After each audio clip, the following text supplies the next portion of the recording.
ಬಾಗಲಕೋಟೆಯಲ್ಲಿ ನಿಲ್ಲದ ಬೀದಿ ನಾಯಿಗಳ ಹಾವಳಿ, 3 ಮಕ್ಕಳ ಮೇಲೆ ಬೀದಿ ನಾಯಿಗಳ ದಾಳಿ. ಜಮಖಂಡಿ ನಗರದ ವಿವಿಧ ಗಲ್ಲಿಗಳಲ್ಲಿ ನಾಯಿಗಳ ದಾಳಿ. ರಾಮದೇವ ಗಲ್ಲಿ, ತುಪ್ಪದ ಗಲ್ಲಿ, ಶಿಕ್ಕಲಗಾರ ಓಣಿಯಲ್ಲಿ ಘಟನೆ. ಮಕ್ಕಳು ಆಟವಾಡ್ತಾ ಇದ್ದಂಥ ವೇಳೆ ದಾಳಿಯನ್ನು ನಡೆಸಿರುವಂಥದ್ದು ನಾಯಿಗಳು. ರಾಮದೇವ ಗಲ್ಲಿಗ ಯವನ್ ಸಾಗರ್ ಬಾಗೋಜಿ 5 ವರ್ಷ, ತುಪ್ಪದ ಗಲ್ಲಿಗ 6 ವರ್ಷದ ಪ್ರಭು, ಹಾಗೆಯೇ ಶಿಕ್ಕಲಗಾರ ಓಣಿಗ 4 ವರ್ಷದ ರೇಖಾಗೆ ಗಾಯ ಆಗ್ಬಿಟ್ಟಿದೆ.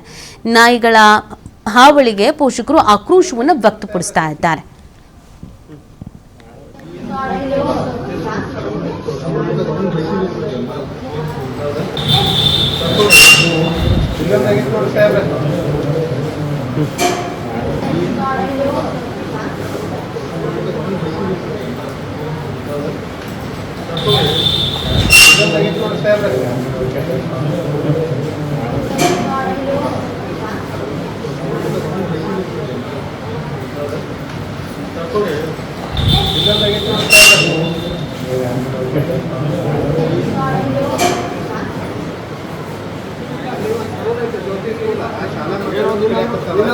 ಕಮ್ಮಿ ಒಂದು ಚೀಫ್ ಆಫೀಸರ್ ಅವ್ರಿಗೆ ಇಲ್ಲಾಂದ್ರೆ ಕಮ್ಮಿ ಒಂದು ಎಲ್ಲಾರು ನಮಗೆ ಕಂಪ್ಲೇಂಟ್ ಕೊಟ್ಟಾರ. ಮೊನ್ನೆ ವಿನೋದ್ ಕೋಟೆ ಅಂತ ಹೇಳಿ ನಮ್ಮಲ್ಲಿ ಒಂದು ಇದನ್ನಾಗಿತ್ತು ಕೇಸ್ ಆಗಿ ದೊಡ್ಡವರಿದ್ರಿ ಅವ್ರಿಗೆ ಕಳೆದ್ರಿ ಅವ್ರು ಹೋಗಿ ಕಂಪ್ಲೇಂಟ್ ಮಾಡ್ಯಾರ.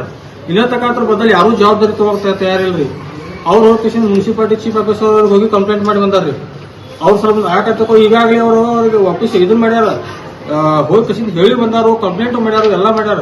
ಮತ್ತೆ ಇನ್ನ ತಕ ಯಾರು ಜವಾಬ್ದಾರಿ ತಗೋತಾ ಇರಲ್ಲ. ಕಮ್ಮಿ ಇಲ್ಲ ಅಂದ್ರೆ ಒಂದು 10 ರಿಂದ 15 ನಾಯಿ ಅದಾವ. 4:30 ಸುಮಾರಿಗೆ ತುಪ್ಪದಗಲ್ಲಿ ಜಮಖಂಡಿ ಈ ಒಂದು ಸ್ಥಳದಲ್ಲಿ ನನ್ನ ಮಗನ ಮೇಲೆ ನಾಯಿ ಕಚ್ಚಿ ಬಹಳಷ್ಟು ರಕ್ತಸ್ರಾವ ಉಂಟಾಗಿದೆ.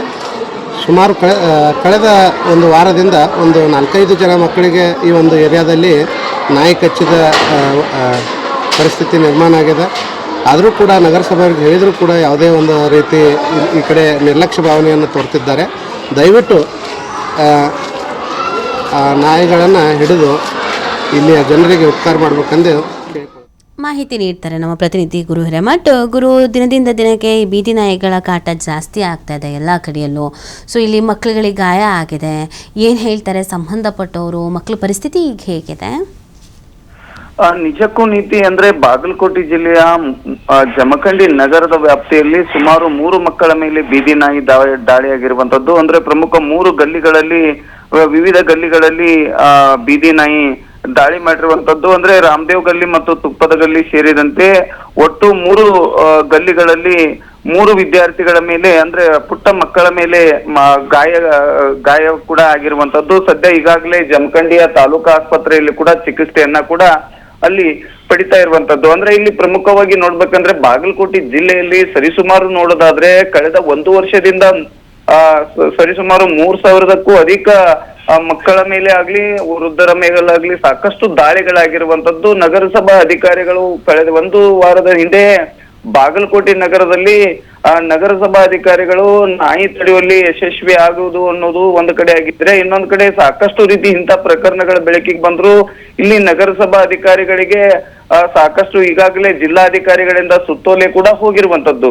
ಆದ್ರೆ ಇಲ್ಲಿವರೆಗೂ ಕೂಡ ಬೀದಿ ನಾಯಿಯ ಹಾವಳಿಯ ಅಟ್ಟಹಾಸ ಮಾತ್ರ ನಿಂತಿಲ್ಲ ಅಂತಾನೆ ಹೇಳ್ಬೇಕಾಗತ್ತೆ. ಸರಿಸುಮಾರು ಬಾಗಲಕೋಟೆ ಜಿಲ್ಲೆಯಾದ್ಯಂತ ಇವತ್ತು ಹುನಗುಂದ ಆಗಿರ್ಬೋದು, ಮುಧೋಳ ಆಗಿರ್ಬೋದು, ಜಮಖಂಡಿಗಳ ತಾಲೂಕುಗಳಲ್ಲಾಗಿರ್ಬೋದು ಸಾಕಷ್ಟು ಬೀದಿ ನಾಯಿ ಹಾವಳಿಯಿಂದ ಸರಿಸುಮಾರು ಬಾಗಲಕೋಟೆ ಜಿಲ್ಲೆ ಒಂದರಲ್ಲಿ 6 ಜನರು ಈಗಾಗಲೇ ಸಾವನ್ನಪ್ಪಿರುವಂತದ್ದು. ಇಷ್ಟಾದ್ರೂ ಕೂಡ ಜಿಲ್ಲಾಡಳಿತಕ್ಕೆ ಸಾಕಷ್ಟು ಬಾರಿ ಹಲವು ಹಿಂದೂ ಪರ ಸಂಘಟನೆಗಳಾಗಿರ್ಬೋದು, ವಿವಿಧ ಸಂಘಟನೆಗಳು ಮನವಿಯನ್ನ ಕೂಡ ಮಾಡಿದ್ರು. ಇವೆಲ್ಲವನ್ನ ನೋಡೋದಾದ್ರೆ ಬೀದಿ ನಾಯಿಯ ಅಟ್ಟಹಾಸವನ್ನ ತಡೆಗಟ್ಟುವಲ್ಲಿ ಸುಪ್ರೀಂ ಕೋರ್ಟ್ ಆರ್ಡರ್ ಆಯ್ತು. ಅದಾದ ಬಳಿಕ ಶಸ್ತ್ರಚಿಕಿತ್ಸೆಯನ್ನ ಮಾಡಿ ಅವುಗಳನ್ನ ಸುರಕ್ಷಣವನ್ನ ಮಾಡಬೇಕು ಅನ್ನೋ ನಿಟ್ಟಿನಲ್ಲಿ ಎಲ್ಲಾ ಕ್ರಮಕ್ಕೆ ಕೂಡ ಇಲ್ಲಿ ಸುತ್ತೋಲೆ ಹೊರಡಿಸಿದ್ರು ಕೂಡ ಇಲ್ಲಿವರೆಗೂ ಕೂಡ ಯಾಕೆ ಹಿಂದೇಟ ಆಗ್ತಿದ್ದಾರೆ ನಗರಸಭಾ ಅಧಿಕಾರಿಗಳು ಅನ್ನೋದು ಸಾರ್ವಜನಿಕರು ಕೂಡ ಹಿಡಿ ಶಾಪವನ್ನ ಹಾಕುವಂತ ಕೆಲಸಕ್ಕೂ ಕೂಡ ಮುಂದಾಗಿರುವಂತದ್ದು.